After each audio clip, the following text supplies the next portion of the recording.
Let's go to the netball. Before we speak to Lisa Alexander, just take a look at the final seconds of this almost unbelievable finish. Oh, proudly, and Laura Geitz, the superstar of Australian netball. The Queensland Firebirds are going to hold on and they've claimed it. Can you believe it?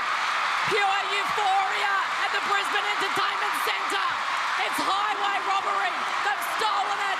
They've pinched it in the dying seconds.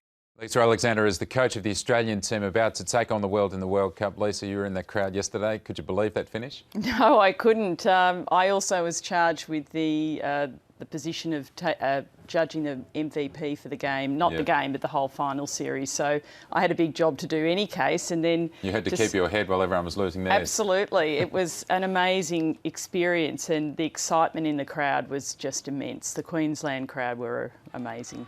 And when did you think that the Firebirds might pinch it? Oh, look, really only in that last 3 minutes of the game. It looked like they were going to get there, and I think Gretel Tippett just settled her nerves a little bit for a big game, and she just fed the ball in very smoothly to Romelda, and then she slotted one just right at the end as well. It was terrific.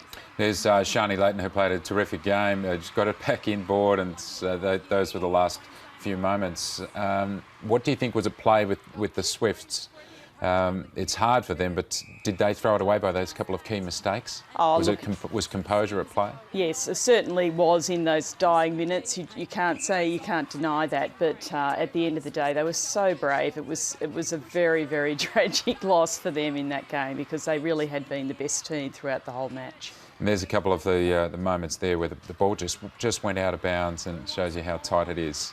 What can you say about this Queensland team that had won 12 in a row going into it and was able to have that self-belief? Oh, look, in some ways you could say it was their third grand final in a row, and they sort of deserved it, but really in sport you don't deserve it unless you put the effort in. And they certainly, I didn't think they brought their A game, but then the Swifts also forced them into that too, and they played very smartly. But at the end of the day, the Firebirds just had that continuous attack on the ball. They've got Romelda there under the post, and also Gretel lifted, I think, and also Kim Ravellian put some beautiful long balls into Romelda as well. When you're picking the MVP, if we look at a couple of the star players now, I thought Thwaites might have been in line for it at some stage. She played a great game on Laura Geitz, and Layton, of course, was a standout in trying to nullify Aiken. Yeah, and certainly Kim Green's, I think, leadership and her ability to put that ball through, she put it through small spaces many times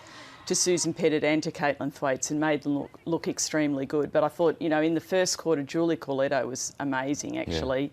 Yeah. She got a very heavy knock to the nose. I think that might have taken a little bit out of her game in the second half, but all credit to the Firebirds. They believed in their game plan. They kept going right until the end, and as you can see, netball games can be won and lost in those last 15 seconds. And a perfect preparation for your World Cup team to have that amount of pressure put on the players, just as you're working out who's going to be right for the final 12, eh? Yeah, look, it's a lot of big decisions to be made. It's not just on that final game, though. That's, it's important for me to explain that it's been a long process over really the past 12 months. Lots of camps we've had, work with the squad, training camps as well, and lots of hard work off and on the court. So that last game probably solidified a couple of decisions for us around players that are being able to perform under pressure, because at the end of the day, that's what a World Cup's all about. Yeah.